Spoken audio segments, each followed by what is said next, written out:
गांव के चौराहे पर पानी पूरी बेचा करता था, लेकिन सर्दी का माहौल हो चुका था, इसलिए उसकी पानी पूरी का काम कम चल रहा था। ऐसे ही एक दिन वो पानी पूरी बेचने के लिए आवाज लगा रहा था। पानी पूरी ले लो, पानी पूरी।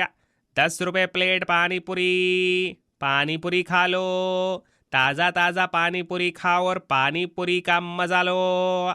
उदित आवाज लगाकर थक जाता है, पर कोई नहीं आता और इस तरह अब सुबह से शाम तक उसके ठेले पर कोई भी ग्राहक पानी पूरी खाने के लिए नहीं आता।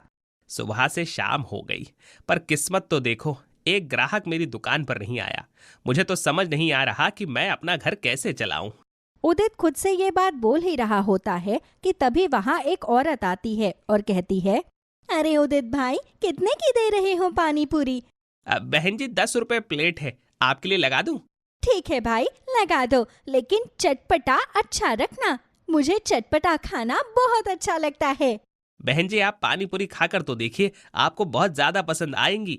जैसा आपको चाहिए मैं वैसा ही पानी पूरी बनाता हूँ। उदित ये बोलता है और उसे पानी पूरी खिलाता है। औरत पानी पूरी खाकर देखती है। पहली पानी पूरी खाते ही उसके दांतों में ठंडक महसूस होती है और वो आधी पानी पूरी थूक देती है। क्या बात है बहन जी, पानी पूरी थूक क्यों दी? स्वाद में कुछ कमी थी क्या? नहीं भाई, तुम्हारी पानी पूरी का स्वाद तो बहुत अच्छा है, लेकिन तुम तो जानते हो कि मौसम कितना ठंडा है और ऐसे में ठंडा पानी दांतों पर लगते ही जलन मारता है। बहन जी, अब पानी पूरी तो ऐसे ही बनती है, इसीलिए मैंने ऐसे ही बनाई है।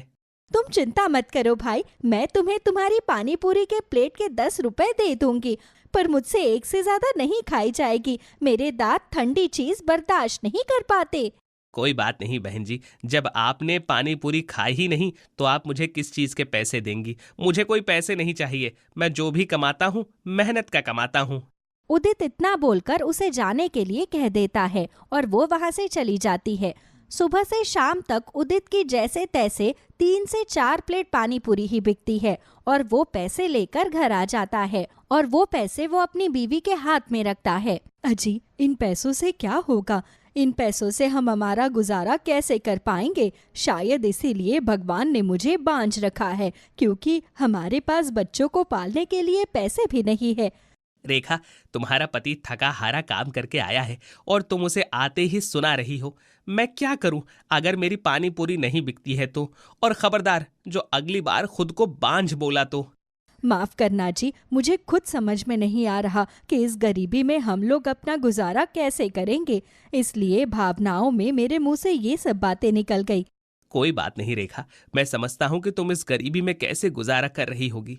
घर में जो भी है वो तुम ले आओ, वही खाकर हम आज सो जाते हैं। जिसके बाद अब रेखा खाना लगा देती है और उदित और रेखा प्याज रोटी खाकर सो जाते हैं। ऐसे ही गरीबी में उदित अपना गुजारा कर रहा था। समय गुजरता है और एक दिन उदित ने ठेला लगाते हुए अपनी पत्नी से कहा, रेखा, तुम तो जानती ही हो कि ठंड बहुत ज्यादा है। एक काम करो, मेरे लिए एक बोतल में पानी भर कर दो। पानी को गर्म कर देना और उसके आसपास कपड़ा लपेट देना ताकि वो ज्यादा देर तक गर्म रहे। रास्ते में प्यास लगती है तो ठंडा पानी पिया नहीं जाता। मैं समझती हूँ जी, तभी तो शायद पानी पूरी भी नहीं बिक रही, क्योंकि कौन ठंडे पानी की पानी पूरी खाएगा। हाँ, अब तुम जल्दी से मुझे पानी गर्म करके बोतल पर कपड़ा लपेट कर दे दो। मैं ठेला लगाने जाता हूँ। भगवान का आशीर्वाद रहा तो आज कम से कम 10 प्लेट पानी पूरी तो अच्छे से बिक ही जाएगी। जी ठीक है, आप थोड़ी देर रुक जाइए, मैं अभी पानी गर्म करके एक बड़ी सी बोतल में भर के लाती हूँ, ताकि पूरे दिन का आपका गुजारा हो सके। रेखा रसोई में जाती है और पानी गर्म करके एक बोतल में भर देती है और उसके आसपास कपड़ा लपेटकर उदित को दे देती है। उदित भी ठेले पर उस बोतल को रखकर पानी पूरी बेचने के लिए गांव की गलियों में निकल पड़ता है। गोलगप्पे खा लो, गोलगप्पे। 10 रुपए प्लेट, 10 रुपए प्लेट। एक बार खाओगे बार बार आओगे। ऐसे गोलगप्पे कहीं नहीं पाओगे। उदित बोल बोलकर गलियों में गोलगप्पे बेच रहा था, लेकिन कोई भी उसके गोलगप्पे खाने आने को तैयार ही नहीं था। उसे प्यास लगती है और वो पानी पीता है और खुद से कहता है, कब से घूम रहा हूं लेकिन कोई भी मेरे गोलगप्पे खाने के लिए नहीं आ रहा। ये तो अच्छा हुआ कि मैंने रेखा को बोलकर आज गर्म पानी ले लिया था। इससे सर्दी से राहत मिल जाएगी। उदित ये बोलता है और उसे उस औरत की बात याद आती है और उसने कहा, इतने ठंडे मौसम में जब मैं ठंडा पानी पी नहीं रहा तो लोग ठंडा गोलगप्पा कैसे खाएंगे। मुझे उन लोगों के बारे में सोचना होगा अगर मुझे अपना काम बढ़ाना है तो। बहुत सोचने के बाद में उदित के दिमाग में एक तरकीब आती है और वो खुद से कहता है, अगर मैं इस मौसम में गर्म गोलगप्पे बनाकर बेचूं तो लोगों को जरूर पसंद आएंगे, क्योंकि लोगों को ठंडे पानी से दिक्कत है, मेरे गोलगप्पे से नहीं। ये सोचकर अब उदित अपने गर्म पानी की बोतल का पानी गोलगप्पे के पानी में मिक्स कर देता है, जिससे गोलगप्पे का पानी गर्म हो जाता है और अब गलियों में घूमता है और जोर जोर से आवाज लगाता है, गोलगप्पे, गर्मा गर्म गोलगप्पे, एक बार खाओगे बार बार आओगे, ऐसे गोलगप्पे कहीं नहीं पाओगे, मात्र 15 रुपए में। उदित ऐसे ही आवाज लगाता है और वो हार नहीं मानता, क्योंकि उसे खुद पर पूरा भरोसा था। कुछ ही देर में उसके पास औरतों का झुंड लग जाता है, जो उससे कहती है, अरे भाई, लगता है हमने तुम्हारी बात सुनने में गलती कर दी है। क्या बोल रहे हो तुम? गर्मा गर्म गोलगप्पे? अगर हमें सुनने में गलती होती तो इतने सारे लोगों ने एक साथ कैसे सुना होता? इसने यही बोला है, गरम गरम गोलगप्पे। उदित इतनी सारी औरतों को एक साथ अपने ठेले पर देखकर खुश हो जाता है और कहता है, हाँ बहन जी, ये गर्मा गर्म गोलगप्पे हैं, एक बार खाकर तो देखिए, आपको बहुत पसंद आएंगे। तो फिर देर किस बात की? जल्दी से हम लोगों के लिए गरम गरम गोलगप्पे लगा दीजिए। हम भी तो जरा गरम गरम गोलगप्पे खाकर देखें। मुझे तो नाम सुनकर ही रहा नहीं जा रहा।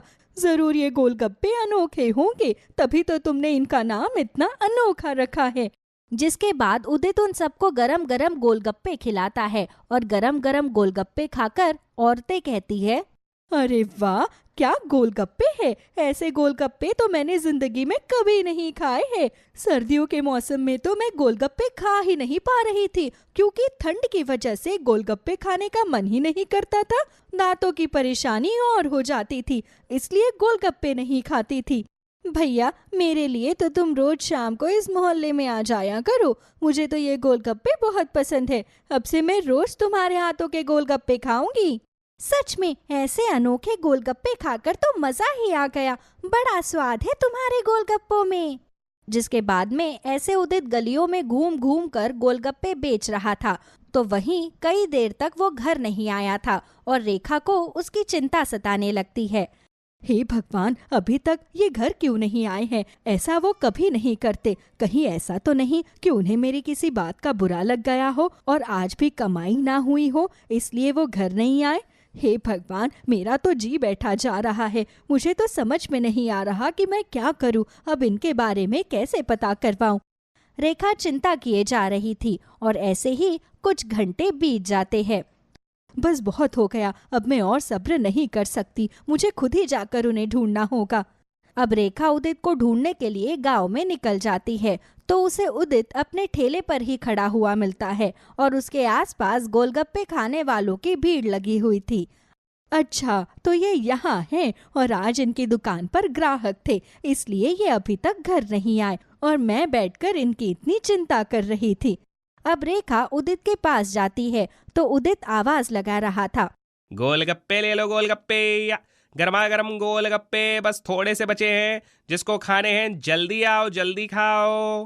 रेखा भी अपने पति की आवाज सुनकर हैरान हो जाती है, क्योंकि उसे नहीं पता था कि उदित गरम गरम गोलगप्पे बेच रहा है। वो उसके पास जाती है और कहती है, गर्मा गर्म गोलगप्पे? ऐसे भी कोई गोलगप्पे होते हैं क्या भला?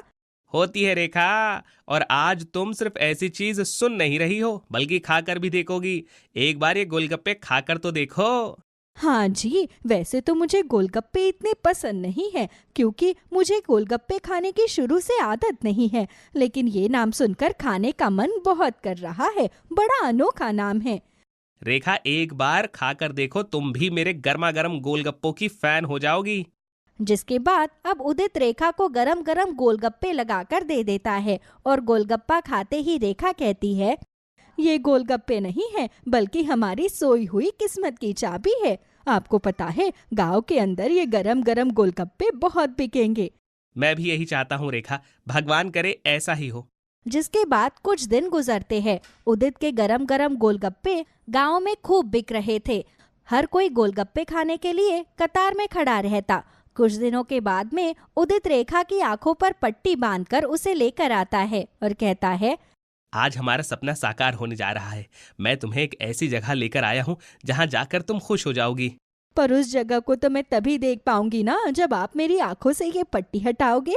हाँ बाबा रुक जाओ, इंतजार का फल मीठा होता है। अब रेखा की आंखों से जैसे ही उदित पट्टी हटाता है तो सामने उदित की एक बड़ी सी दुकान थी जिस पर लिखा था गरम गरम गोलगप्पे की दुकान। यहाँ पर ठंडा और गर्म दोनों तरह के गोलगप्पे खिलाए जाएंगे।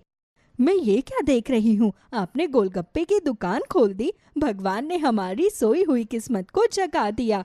ये सब उन इन्फ्लुएंसर्स की वजह से हो पाया है जिसने मेरे ठेले की वीडियो बनाकर अपने YouTube चैनल पर डाल दी और सब लोग गर्मा गर्म गोलगप्पे खाने के लिए आने लगे हैं। ये तो बहुत अच्छी बात है जी। बस यही नहीं, अब तो लोग मुझसे तरह तरह के गोलगप्पों की मांग कर रहे हैं। चॉकलेट वाले गोलगप्पे, पान वाले गोलगप्पे। मैं सोच रहा हूँ कि मैं हर तरह के गोलगप्पों की दुकान खोल लूँ। अजी, फिर आपने इस दुकान का नाम ये क्यों रखा है? आप इस दुकान का कुछ और भी तो नाम रख सकते थे। जब हमारे पास कुछ नहीं था तो इसी गर्मा गर्म गोलगप्पे ने हमारी सोई हुई किस्मत जगाई, इसीलिए उसी के नाम पर मैंने अपनी दुकान का नाम रखा गर्मा गर्म गोलगप्पे। सच में मुझे बहुत खुशी है कि अब हमारी सोई हुई किस्मत जाग जाएगी। मुझे उम्मीद है कि भगवान हमें अब जल्दी से एक संतान दे देगा। तुम बिल्कुल भी चिंता मत करो रेखा, अब मैं तुम्हें अच्छे से अच्छे डॉक्टर को दिखाऊंगा और खुद को भी, और हम पता करेंगे कि आखिर हमें संतान क्यों नहीं हो रही। सोनम की सास और उसकी